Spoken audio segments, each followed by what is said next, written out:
sometimes there's an Igbo balance that says that when it goes wrong for someone, it's actually going wrong for you for it to go well for someone else. Sure. So I wish I could just speak the balance here, but no, but you can. Okay, but make sure you interpret it. Standing.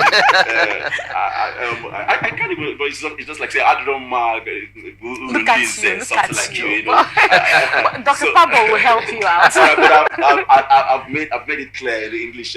Yeah. So, but then sometimes it's there's an advantage that people need to really leverage on, and I see that happening for PDP. I would like you to have your take on this. Well, in recent times, I must be very frank with you that in recent times, you see, the electorates most of the time concentrate on the candidates. They don't look at party any longer. The electorate, most of them concentrate on the candidates. So it doesn't matter the party you're flying, the party you're flying on. So what the PDP is saying, fine, if they have good candidates, sellable candidates, okay. The track record of the contestant in Imo State, I have not been following him to know his strength. But then if they feel that the man is competent enough and the man is a grassroots politician and can win the hearts of the people, fine. Like I said sometimes ago, I said, look, politics is like when you visit people who are playing drafts. Not until the game is over, they will still tell you I will win. Even when you have just one seat in front of them, they'll tell you I will win. I will win. But that's how politicians speak.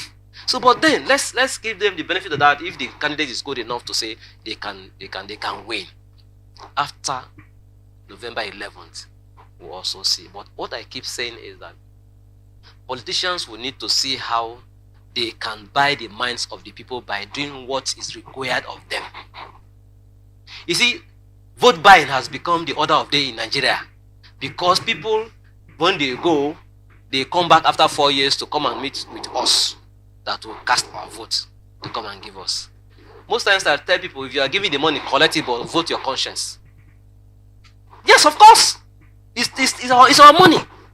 That money that, for example, a governor you voted into power did not do anything for you and he's coming back to say, look, I want you to vote for me, I want to vote for me, and brings money. Collect the money and do what you're supposed to do. After all, nobody will enter the ballot this with you, the polling booth.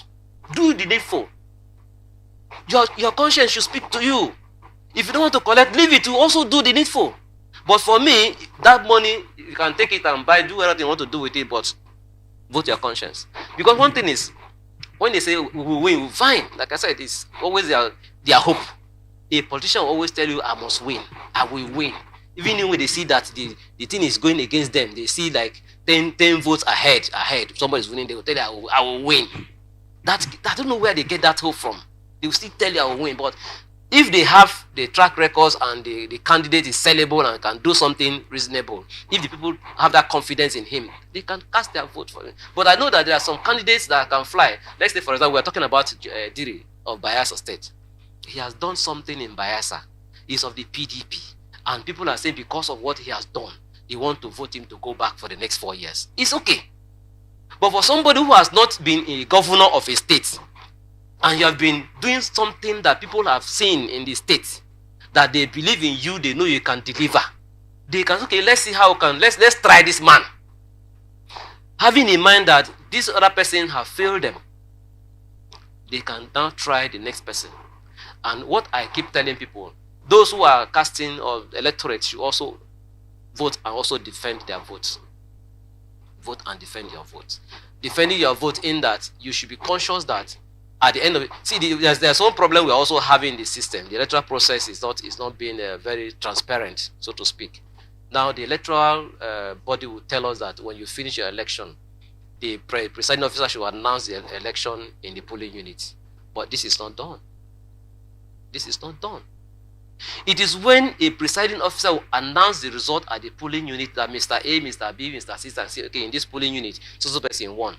You go to the next polling unit, you hear the result, you can say this person won. And by your calculation, you are putting them together to see who, at the end of the day, will become the winner of the election. But this one is not so because of the intention of some politicians to manipulate the system. So we want a transparent system. INEC should also help to see how the elections could be transparent and credible, so that we Nigerians can begin to have the hope that if somebody who is not from a political godfather comes to contest an election, you can also win.